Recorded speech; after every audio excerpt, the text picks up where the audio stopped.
Back to DK education academy. तो कैसे हो आप लोग? आई होप सभी बहुत अच्छे होंगे अपने अपने घरों में।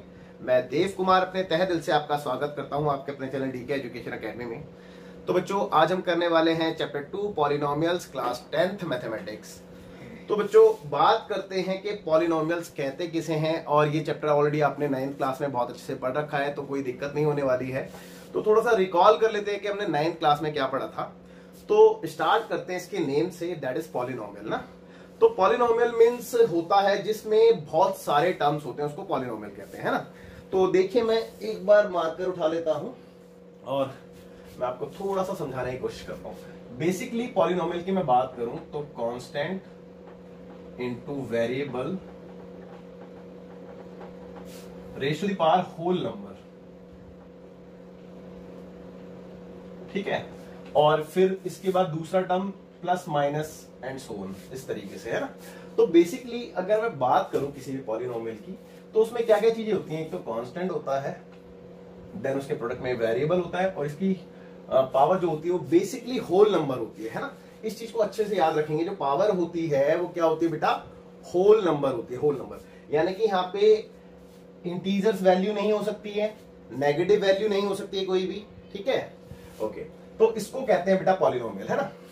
चलिए अब इसकी स्टैंडर्ड फॉर्म की बात करते हैं एक बार। पॉलिनोमियल की स्टैंडर्ड फॉर्म क्या होती है, और पॉलिनोमियल को बेसिकली डिनोट किससे किया जाता है। तो पॉलिनोमियल को डिनोट किया जाता है बेटा basically p of x, f of x, g of x etcetera, है ना। तो इसको पॉलिनोमियल को डिनोट करने की नोटेशन से ही। अच्छा, अब देखिए इसकी स्टैंडर्ड फॉर्म किसे कहते हैं, मैं लिख के दिखाता हूं आपको।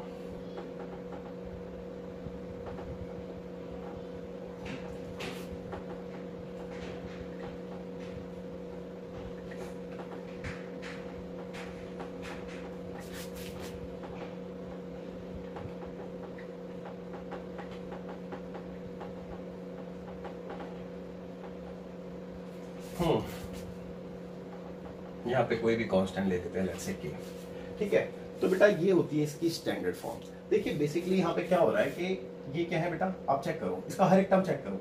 देखो ये क्या है, कांस्टेंट टर्म है, ठीक है, कांस्टेंट वैल्यू। और ये क्या है, वेरिएबल। उसकी raise to the power n क्या है, होल नंबर। यहाँ पे एक होल नंबर पावर में क्या मिलेगा आपको, हमेशा होल नंबर मिलेगा। और फिर प्लस या माइनस कुछ भी हो सकता है, इसलिए मैंने दोनों साइन कंसिडर किए यहाँ पे। उसका सेकंड टर्म आता है इसका, है ना, एंड सो ऑन। इसी तरीके से बहुत सारे टर्म्स हो सकते हैं, डिपेंड करता है वो किसी पॉलिनोमियल में कि कितने टर्म्स है उसमें, है ना, ठीक है। तो ये होती है बेटा इसकी स्टैंडर्ड फॉर्म। यहाँ पे जो बेसिकली ध्यान रखने वाली चीज है वो ये है, मैं लिख देता हूं यहाँ पे, वेयर कि जो आप देख रहे हैं ना, ए एन माइनस वन था यहाँ पे, है ना, ए एन माइनस वन और dot dot dot a two, a one, और इनफैक्ट के भी, ठीक है। ये सारी वैल्यू क्या होती है बेटा, ये सारी वैल्यू रियल नंबर्स होती हैं, ठीक है। तो इनको क्या कहते हैं, इक्वल टू रियल नंबर्स। ये सारे रियल नंबर होते हैं ना। ओके, और बेसिकली जैसे कि मैंने बताया पावर्स जो होती हैं आपकी, तो पावर्स जो होती हैं यानी कि n माइनस वन, ठीक है, और dot dot dot to one, है ना, फिर जीरो, है ना, यहाँ पे कुछ नहीं तो जीरो है। तो ये क्या है बेटा, ये होल नंबर्स है, ठीक है। तो बेसिकली ये दो चीजों का आपने ध्यान रखना है इसमें। अच्छा, अब कुछ एग्जांपल्स लेके समझते हैं पॉलिनोमियल के बारे में। तो जैसे कि मैं बात कर रहा हूं कि 3x square plus 5x minus 7, तो ये क्या है। अब हम चेक करेंगे क्या ये पॉलिनोमियल है या नहीं है। तो मैंने क्या बताया कि आपने पॉलिनोमियल होना या नहीं होना किस पे डिपेंड करता है बेटा, इस पे डिपेंड करता है, जो मैंने आपको इसकी डेफिनेशन में बताया था कि constant into variable raise to the power whole number होनी चाहिए, है ना। तो constant into variable raise to the power whole number है यहाँ पे, सेम यहाँ पे भी है और यहाँ पे भी है, चेक कर लो आप, ठीक है। तो बेटा यहाँ पे अगर नहीं है तो आप देखिए ना, x की पावर 0 तो है भाई, इनविजिबल है ना यहाँ पे भी। तो हर एक टर्म इसी तरीके से लिखा हुआ है, चेक कर लो। तो इसका मतलब ये एक पॉलिनोमियल है। लेकिन अगर मैं एक और एग्जांपल लिखूं कि 3x प्लस 2 रूट x, तो क्या ये पॉलिनोमियल है? ये पॉलिनोमियल नहीं है, बिकॉज ऑफ ये वाला टर्म तो बिल्कुल इस तरीके से लिखा है, चेक कर लो भाई। 3 कांस्टेंट हो गया, वेरिएबल हो गया, इसकी पावर कुछ नहीं तो 1 होल नंबर है। लेकिन अगर मैं इसकी बात करूं, ध्यान से देखो, अगर मैं इसको रीराइट करके लिखूंगा तो कैसे लिखूंगा बेटा, 3x तो ऐसे रहेगा, लेकिन 2 रूट x को मैं लिख सकता हूं 2x की पावर 1/2, है ना। तो देखो जो पावर है वो यहाँ पे होल नंबर नहीं है, 1/2 होल नंबर नहीं होता। तो इसका मतलब it is not a polynomial. तो फिर ये क्या है अगर ये पॉलिनोमियल नहीं है तो इसको कहते हैं बेटा एल्जेब्राइक एक्सप्रेशन। तो ये एक एल्जेब्राइक एक्सप्रेशन तो है बट ये पॉलिनोमियल नहीं है, ठीक है। तो आई होप आपको यहां तक बात समझ में आ गई होगी। और अब हम इसके बाद बात करते हैं जो हमने 9th क्लास में थोड़ा सा पढ़ा था उसके बारे में। तो देखिए हमने 9th क्लास में क्या क्या पढ़ा था उसके बारे में हम बात करेंगे, है ना। तो सबसे पहले कुछ बेसिक टर्म्स भी रिकॉल करते हुए चलते हैं हम साथ साथ। जैसे कि मैंने आपको बताया ये इसकी स्टैंडर्ड फॉर्म है। तो ये सारी चीजें क्या है बेटा, ये सारी चीजें क्या कहलाती हैं, ये सारी चीजें कहलाती है टर्म्स, पॉलिनोमियल के टर्म्स हैं, है ना, टर्म्स ऑफ पॉलिनोमियल। अच्छा, x की जो मल्टीप्लाई में है वो सारे वैल्यू क्या कहलाती है बेटा, वो कोफिशिएंट कहलाती है ना, कोफिशिएंट। और इसको कांस्टेंट टर्म भी कहते हैं, ठीक है, कांस्टेंट वैल्यू भी कहते हैं और ये सारे कोफिशिएंट कहलाते हैं, ठीक है। ओके, अब बात करते हैं बेटा इसकी डिग्री की, ठीक है। डिग्री ऑफ पॉलिनोमियल हमने 9th क्लास में पढ़ा था तो उसके बारे में बात करेंगे। देखिए डिग्री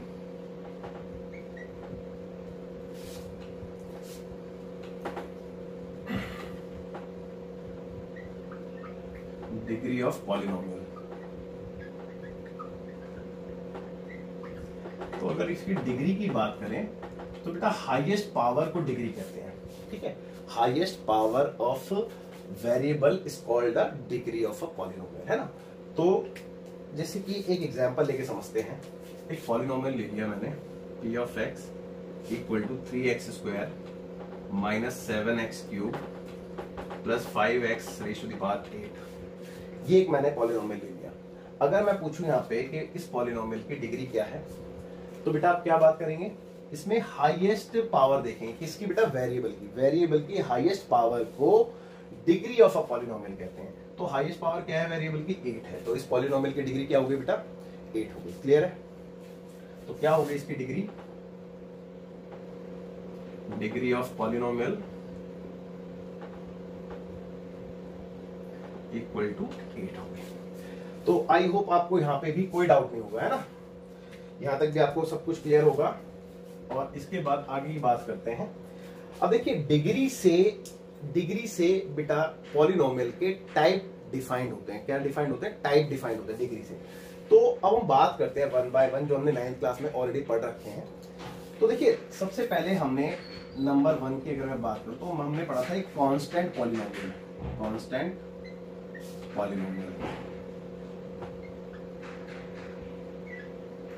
ठीक है। देन उसके बाद पढ़ा था हमने linear polynomial,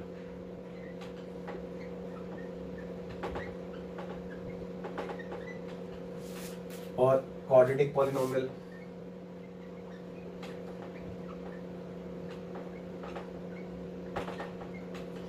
then cubic polynomial, ठीक है।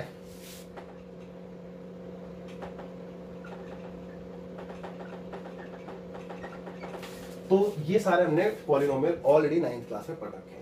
तो देखिए इसकी पहचान क्या है बेटा, कांस्टेंट पॉलिनोमियल किसे कहते हैं, लीनियर पॉलिनोमियल किसे कहते हैं, क्वाड्रेटिक पॉलिनोमियल किसे कहते हैं और क्यूबिक पॉलिनोमियल किसे कहते हैं, इसकी बात करेंगे, ठीक है। तो कांस्टेंट पॉलिनोमियल किसे कहते हैं, जिस पॉलिनोमियल में डिग्री 0 होती है उसको कांस्टेंट पॉलिनोमियल कहते हैं। I repeat, a polynomial having degree 0 is called a constant polynomial, ठीक है। तो इसकी पहचान क्या है बेटा, डिग्री यहां पे 0 होती है, ठीक है। और लीनियर पॉलिनोमियल की पहचान क्या है कि जिस पॉलिनोमियल की डिग्री 1 होती है उसे हम लीनियर पॉलिनोमियल कहते हैं। तो a polynomial having degree 1 is called a linear polynomial. Quadratic polynomial बेटा, a polynomial having degree 2 is called a quadratic polynomial. और क्यूबिक पॉलिनोमियल किसे कहते हैं, जिस पॉलिनोमियल की डिग्री 3 होती है, ठीक है ना। अ polynomial having degree 3 is called a cubic polynomial, ठीक है। तो आई होप आपको यहां तक बहुत अच्छे से समझ में आ गया होगा। आप फटाफट से वीडियो को पॉज करके नोट कीजिए, फिर देखते हैं आगे। बच्चों इसमें एक चीज बताना मैं आपको भूल गया, एक्चुअली इनकी स्टैंडर्ड फॉर्म भी बताया था और एक एक एग्जांपल भी आपको बताया था साथ साथ, है ना। तो इसकी जो स्टैंडर्ड फॉर्म होती है वो होती है बेटा p of x equal to simply k, है ना। k यानी कि कांस्टेंट, कुछ भी हो सकता है कांस्टेंट, ठीक है। ओके और यहाँ पे जो होती है लीनियर पॉलिनोमियल में वो होता है p of x equal to A x plus b, जहां पे ए की वैल्यू 0 नहीं होगी, है ना। आप खुद देखिए, अगर ए की वैल्यू 0 हो गई तो बेटा ये खत्म हो जाएगा, और अगर ये खत्म हो गया तो इसकी डिग्री 1 कहां से रह जाएगी, है ना। भाई हाईएस्ट डिग्री तो आपने वेरिएबल की देखनी है ना। अच्छा, क्वाड्रेटिक में क्या होती है बेटा, देखिए P of x equal to A X square plus B X plus C, ठीक है, comma A is not equal to 0। Similarly, है ना, ए की वैल्यू 0 नहीं हो सकती, नहीं तो ये क्वाड्रेटिक नहीं बचेगा, ठीक है। इसकी बात करते हैं, p of x equal to A x cube plus B x square plus c x plus d, comma A is not equal to 0। Okay, तो बेटा ये होती है इनकी स्टैंडर्ड फॉर्म। अब एक एक एग्जाम्पल भी देख लेते हैं। तो एग्जाम्पल के तौर पे अगर मैं इसके एग्जाम्पल की बात करूं तो बेटा simply p of x equal to हम 5 ले सकते हैं। भाई ये कांस्टेंट पॉलिनोमियल है, अगर आपको यकीन नहीं आ रहा तो आप चेक कर लो, कांस्टेंट ये खुद है और वेरिएबल यहाँ पे नहीं दिख रहा तो ले लो, दिख गया, और देखो वेरिएबल की डिग्री होल नंबर ये है ना, लेकिन ये इनविजिबल होता है, इसको हम लिखते नहीं है ना। ओके, इसका एग्जाम्पल देखते हैं। तो p of x is equal to कोई भी, जैसे कि 3x प्लस 5 सिंपली, और ये प्लस की जगह माइनस भी हो सकता है ना, कोई बड़ी बात नहीं है, वो मैंने आपको यहीं पे बता दिया है, ठीक है। और अगर मैं इसकी बात करूं क्वाड्रेटिक की, तो जैसे कि 3x square plus 7x plus 2, it is a quadratic equation. Okay, अब इसकी बात करते हैं। तो p of x is equal to 3x cube. भैया अकेला भी क्यूबिक पॉलिनोमियल है, टर्म से मतलब नहीं है कि टर्म कितने हैं, आप ये मत सोचिए कि सर यहाँ पे तो 1 2 3 4 टर्म थे, आपने एक ही लिख दिया। अबे तो क्या हो गया बेटा, आपने सिर्फ डिग्री देखनी है ना, डिग्री कितनी है, हाईएस्ट डिग्री अगर 3 है तो वो क्यूबिक पॉलिनोमियल कहलाएगा, that's it. Number of term से मतलब नहीं है कितने हैं कितने नहीं है। यहाँ पे भी 3 टर्म होंगे ऐसा कंपलसरी नहीं है, अगर मैं इन दोनों को हटा भी दूंगा, लास्ट के 2 टर्म्स भी, तो भी ये क्वाड्रेटिक पॉलिनोमियल ही कहलाएगा। सिमिलरली ये भी, अगर मैं इस 5 को हटा दूंगा तो भी ये लीनियर पॉलिनोमियल कहलाएगा। तो नंबर ऑफ टर्म से कोई लेना देना नहीं है, और उम्मीद करता हूं आपको अब अच्छे समझ में आ गया होगा। आप फटाफट से वीडियो को पॉज करके नोट कीजिए, फिर आगे देखते हैं, ठीक है ना। आगे देखते हैं बेटा जीरोस देखते हैं पॉलिनोमियल के, ठीक है बच्चों। देखते हैं जीरोस ऑफ अ पॉलिनोमियल और वैल्यू ऑफ अ पॉलिनोमियल, है ना। तो वैल्यू ऑफ अ पॉलिनोमियल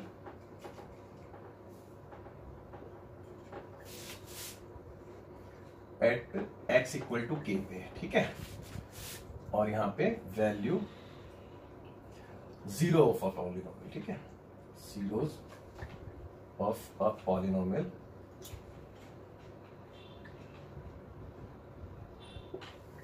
तो देखो बेटा इसका मतलब समझते हैं पहले तो कि वैल्यू ऑफ अ पॉलिनोमियल किसे कहते हैं।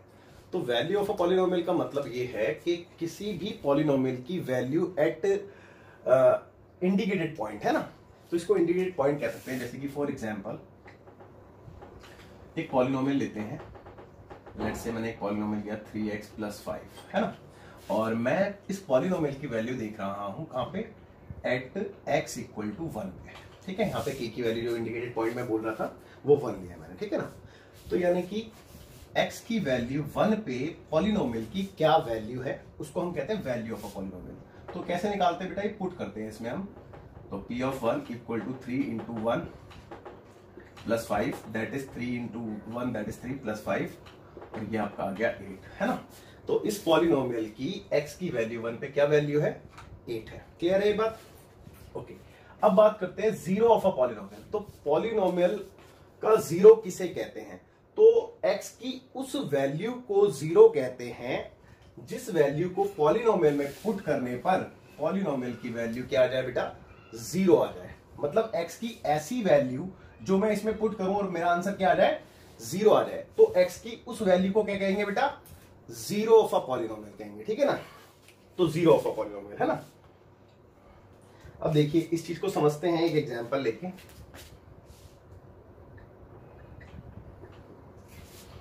जैसे कि एक पॉलिनोमियल मैंने ले लिया, लेट्स से 2x माइनस 4, है ना, 2x माइनस 4। अब मैं यहाँ पे x की एक वैल्यू पुट कर रहा हूं, मैंने पुट किया यहाँ पे x की वैल्यू को 2, ठीक है। तो p of 2 is equal to 2 into 2 -4 as it is, है ना भाई, x की जगह 2 आ गया, तो 2 to the 4 -4 दैट इज 0। यानी कि x की वैल्यू 2 पुट करने पर मेरा आंसर क्या आ गया, 0 आ गया। यानी कि पॉलिनोमियल की वैल्यू आ गई 0। कब, जब मैंने x की वैल्यू 2 पुट करी यहाँ पे, है ना। तो इसका मतलब ये हुआ कि अगर पॉलिनोमियल की वैल्यू 0 बन जाए तो उसको हम क्या कहेंगे बेटा, 0 ऑफ अ पॉलिनोमियल कहेंगे। तो x इक्वल टू 2 क्या है यहाँ पे, क्या कहलाएगा, 0 कहलाएगा इस पॉलिनोमियल का, है ना। ओके, तो आई होप आपको समझ में आ गया होगा और आप इसको नोट कीजिए, फिर आगे देखते हैं। तो बच्चों देखते हैं geometrical meaning of zeros of a polynomial, यानी कि इसका ज्योमेट्रिकल मीनिंग क्या होता है, उस चीज पे फोकस करते हैं, ठीक है ना। तो सबसे पहले तो ये क्वेश्चन अराइज होता है कि क्या जीरोस का कोई ज्योमेट्रिकल मीनिंग भी होता है। बिल्कुल होता है जी। देखो एक एग्जांपल लेके समझते हैं इस चीज को। वैसे तो अगर आपको याद हो तो हमने 9th क्लास में चैप्टर 4 में pair of linear equation 2 variable में हमने ज्योमेट्रिकल मीनिंग पढ़ा था। वहां पे बेटा हमने ग्राफ बनाना सीखा था ना, उसी को तो हम ज्योमेट्रिकल मीनिंग कहते हैं, ठीक है। लेकिन बताऊंगा कैसे, थोड़ा सा देखो उसको रिलेट करके देखते हैं। एक एग्जांपल लेते हैं। लेट्स से कि मैंने एक पॉलिनोमियल ले लिया 2x - 4, ये ले लिया, ठीक है। अब मैं इसका ग्राफ बना के दिखाता हूं पहले आपको, तभी समझ में आएगा। तो देखो इसका ग्राफ बनाने के लिए आपको भी पता है कि आपको एटलीस्ट 2 कोऑर्डिनेट चाहिए होते हैं, है ना, एटलीस्ट 2 कोऑर्डिनेट चाहिए होते हैं। तो 1 बाय 1 इसके कोऑर्डिनेट फाइंड आउट करने की कोशिश करते हैं। देखो एक बार मैंने x की वैल्यू को 0 रखा तो y कितना आएगा बेटा, -4 आएगा, चेक कर लो। अब x की वैल्यू को अगर मैंने 2 रखा तो y 0 आएगा, चेक कर लो, है ना भाई। देखो ना यहाँ पे अगर मैं 2 पुट करूं, 2 to the 4 4 - 4 0, y की वैल्यू 0 आ गई। ओके, अच्छा किसी को ये डाउट तो नहीं है कि y कहां है, यहाँ पे y तो है, अरे p ऑफ x है ना, p ऑफ x को ही तो y कहते हैं, ठीक है। ओके, अब देखिए इसका ग्राफ देखते हैं।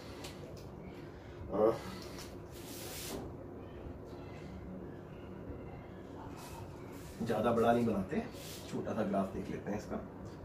ओके, अब ये ग्राफ है, ये 0 हो गया अपना, है ना, ये 1, ये 2 3 4 5, इतना ही लाता है, 1 2 3 4 5 5 4 3 2 1, है ना। ये -1 -2 -3 -4 -5 -5 -4 -3 -2 -1, ओके।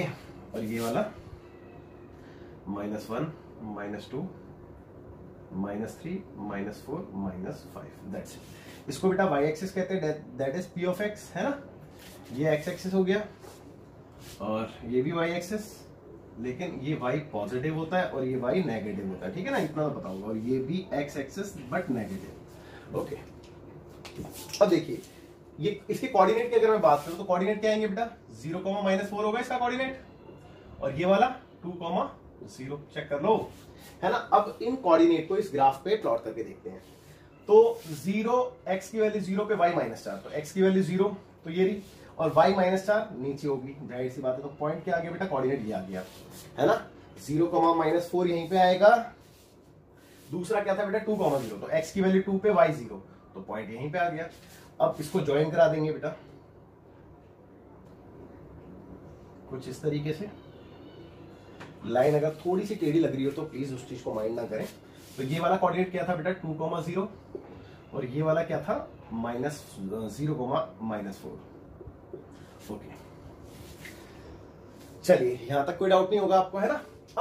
अब मैं इसका एल्जेब्रिकली जीरोस फाइंड करके देखता हूं पहले, है ना, जैसे मैंने अभी आपको थोड़ी देर पहले कराए थे। तो अगर मैं इसका एल्जेब्रिकली जीरोस निकालता हूं तो क्या आएगा, देखिए p of x equal to कितना है, 2x - 4 है, चेक कर लो। अगर मैं इसका एल्जेब्रिकली जीरोस कैलकुलेट करूंगा तो कैसे करूंगा बेटा, मैं पुट कर दूंगा p ऑफ x को 0, क्योंकि हम जानते हैं कि p ऑफ x की वैल्यू 0 होती है x की उस वैल्यू पे। तो मैं x की वो वैल्यू ढूंढ रहा हूं जिसपे p ऑफ x 0 हो, कि कुल मिला के बात ये है ना। तो p of x equal to कितना है, equal to what, 2x - 4 is equal to 0, so 2x is equal to 4, तो x equal to 4/2 that is 2, तो x इक्वल टू 2, यानी कि इसका 0 आ गया 2, है ना। ओके, अब देखिए इस चीज को ना इससे थोड़ा कोरिलेट करते हैं ज्योमेट्रिकल मीनिंग से ना। ये एल्जेब्रिकली मीनिंग है जीरोस का और ये ज्योमेट्रिकली मीनिंग है ना। तो इसको जब हमने इससे कोरिलेट किया तो हमने एक बात ऑब्जर्व की, क्या कि पी ऑफ एक्स जीरो था, और पी ऑफ एक्स क्या था बेटा, बेसिकली वाई था। भाई यही तो बताया ना, p of x equal to y होता है। तो यानी कि वाई की वैल्यू जीरो एक्स की किसी भी वैल्यू पे आ जाए, अगर एक्स की किसी भी वैल्यू पे वाई जीरो हो जाए तो वो एक्स की वैल्यू क्या कहलाती है, जीरो कहलाती है। तो मैं यहां पे मैंने देखा, तो मैंने यहां पे जब देखा तो मैंने ऑब्जर्व किया कि भाई वाई होना चाहिए था जीरो एक्स की किसी भी वैल्यू पे, तो वाई जीरो कहां पे है। अब देखो इसमें और इसमें वाई जीरो कहां पे होता है भाई, कोऑर्डिनेट को कैसे लिखते हैं, एक्स कॉमा वाई लिखते हैं ना, तो दूसरा वाला जो होता है वो वाई कोऑर्डिनेट होता है। तो वाई कोऑर्डिनेट यहाँ पे तो जीरो नहीं है, लेकिन यहाँ पे जीरो है वाई कोऑर्डिनेट, चेक कर लो भाई वाई कोऑर्डिनेट जीरो कहां पे था, जब एक्स की वैल्यू 2 थी। तो इसका मतलब एक्स की वैल्यू 2 जो है वो इसका जीरो है। समझ में आई नहीं आई बात। और देखो यही तो चीज है यहाँ पे भी, एल्जेब्रिकली भी अगर मैं देखूं तो यही तो बात है ना। तो आई एम श्योर आपको बात समझ में आई होगी कि जीरोस का ज्योमेट्रिकली मीनिंग क्या होता है और एल्जेब्रिकली मीनिंग क्या होता है ना। तो आई होप आपको अच्छे से बात समझ में आ गई होगी। और हाँ, एक बात और याद रखना, जो आपको बतानी थी। देखो एक पॉलिनोमियल की जितनी डिग्री होती है ना, मैक्सिमम उसके उतने जीरोस हो सकते हैं। आई रिपीट, जितनी डिग्री होती है मैक्सिमम उतने जीरोस हो सकते हैं, उससे ज्यादा नहीं, लेकिन हाँ उससे कम जरूर हो सकते हैं। जैसे कि फॉर एग्जांपल अगर मैं कोई क्वाड्रेटिक पॉलिनोमियल लेता, ठीक है, क्वाड्रेटिक पॉलिनोमियल लेता और उसका ग्राफ बनाता। देखो क्वाड्रेटिक पॉलिनोमियल का ग्राफ ऐसा भी बनता है, इसको पता है क्या कहते हैं, पैराबोला। ठीक है, ये पैराबोलिक शेप है। तो इस पैराबोला ने आप चेक कीजिए, इस पैराबोला पे y की वैल्यू जीरो है ही नहीं, क्योंकि y की वैल्यू जीरो कहां पे होती है, एक्स एक्सिस पे होती है। चेक करो, होती है नहीं होती। तो एक्स एक्सिस पे तो इसने इसको कट ही नहीं किया ग्राफ ने, तो इसका मतलब इसका एक भी जीरो नहीं है। और लेकिन ये जो पैराबोला बनता है ये क्वाड्रेटिक पॉलिनोमियल से बनता है, और क्वाड्रेटिक पॉलिनोमियल की डिग्री कितनी होती है बेटा, उसकी डिग्री 2 होती है। मैंने आपको बताया था थोड़ी देर पहले। तो इसका मतलब इसकी हाईएस्ट डिग्री तो 2 है, तो इसके मैक्सिमम 2 जीरोस हो सकते थे, लेकिन इसका एक भी जीरो नहीं है। तो मैं क्या चीज समझाना चाह रहा था, आपको बात समझ में आ गई होगी। याद रखना, जितनी डिग्री होती है मैक्सिमम उतने ही जीरोस होते हैं किसी भी पॉलिनोमियल के। ठीक है, तो फटाफट से आप वीडियो को पॉज करके नोट कीजिए, फिर इसका एक एग्जांपल है वो देखते हैं, और एक एक्सरसाइज में एक छोटा सा ही क्वेश्चन है। तो आज इसकी एक्सरसाइज और इंट्रोडक्शन दोनों कंप्लीट हो जाएंगे। ठीक है ना, फटाफट से वीडियो पॉज। तो बच्चों देखते हैं एग्जांपल नंबर फर्स्ट, जो कि पेज नंबर 27 एनसीईआरटी है। तो एक ही एग्जांपल है और एक ही अनसॉल्व क्वेश्चन एक्सरसाइज में, फटाफट से इसको फिनिश करते हैं। तो मैं एग्जांपल को रीड कर रहा हूं, आप लोग भी अपनी अपनी एनसीईआरटी में इसको देखिए। कहते हैं look at the graph in figure 2.9 given below each is the graph of y equal to p of x where p of x is a polynomial full stop for each of the graphs comma find the number of zeros of p of x। आपने सिर्फ और सिर्फ number of zeros बताने हैं और कुछ नहीं। हाँ बिल्कुल, नंबर ऑफ जीरोस आपने बताने हैं इन सभी ग्राफ में। अभी थोड़ी देर पहले मैंने आपको इनका ज्योमेट्रिकल मीनिंग बताया था ग्राफ का, और ज्योमेट्रिकल मीनिंग में मैंने आपको ये बात सिखाई थी कि आपका ग्राफ एक्स एक्सिस को जितने टाइम इंटरसेक्ट करेगा उतने ही इसके जीरोस होते हैं। एक बात समझ लो बस, क्योंकि एक्स एक्सिस पे वाई हमेशा जीरो होता है ना। तो चलो, मैंने पहले की बात करी, तो अगर मैं फर्स्ट की बात करूं तो आप खुद से देखिए बेटा कि ये कितने बार इंटरसेक्ट कर रहा है एक्स एक्सिस को। तो एक बार भाई यहीं पे कर रहा है ना, तो नंबर ऑफ जीरोस कितने हो गए इसके, number of zeros equal to 1। Clear है। देखो ये कितने टाइम्स इंटरसेक्ट कर रहा है, 2 टाइम्स। तो यहां पे नंबर ऑफ जीरोस कितने हो गए, 2 हो गए। तो number of zeros equal to 2। इसको देखिए 1 2 3, 3 बार इंटरसेक्ट कर रहा है तो 3 जीरोस हो गए। तो number of zeros equal to 3। ठीक है, इसको देखते हैं भाई। देखो कितने टाइम्स इंटरसेक्ट कर रहा है एक्स एक्सिस को, 1 टाइम, तो 1 जीरो होगा। तो इसके नंबर ऑफ जीरोस कितने हो गए बेटा, 1 हो गए। Number of zeros equal to 1। Okay, इसके देखते हैं भैया, इसके देखते हैं इसमें कितने होंगे, 1 है ना, क्योंकि 1 देखो टच करना भी मतलब एक तरीके से इंटरसेक्ट करना ही होगा, है ना। तो number of zeros equal to 1।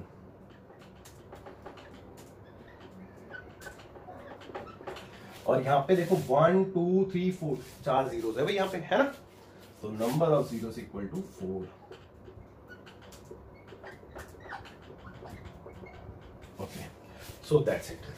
तो आई होप आपको बहुत अच्छे समझ में आ गया होगा इसका ज्योमेट्रिकल मीनिंग भी। और कोई डाउट नहीं रहा होगा। बस आपने एक छोटी सी बात याद रखनी है कि आपका ग्राफ एक्स एक्सिस पे जितने टाइम्स काट रहा है उतने ही नंबर ऑफ जीरोस होते हैं।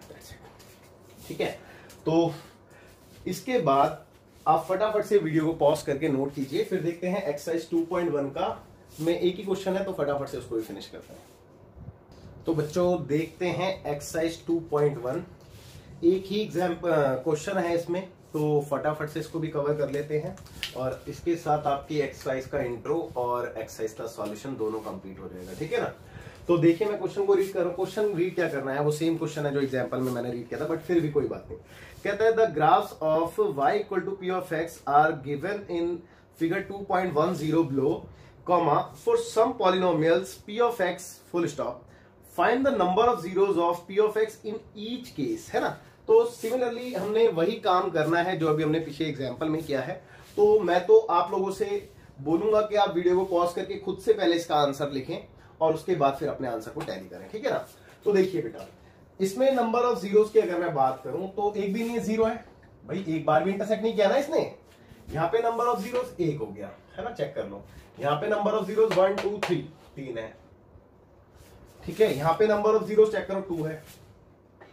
ओके, और इसकी बात करें तो यहाँ पे नंबर ऑफ जीरोस 1 2 3 4 4 जीरोस है यहाँ पे, और यहाँ पे 1 2 3 यहाँ पे 3 जीरो है। That's it.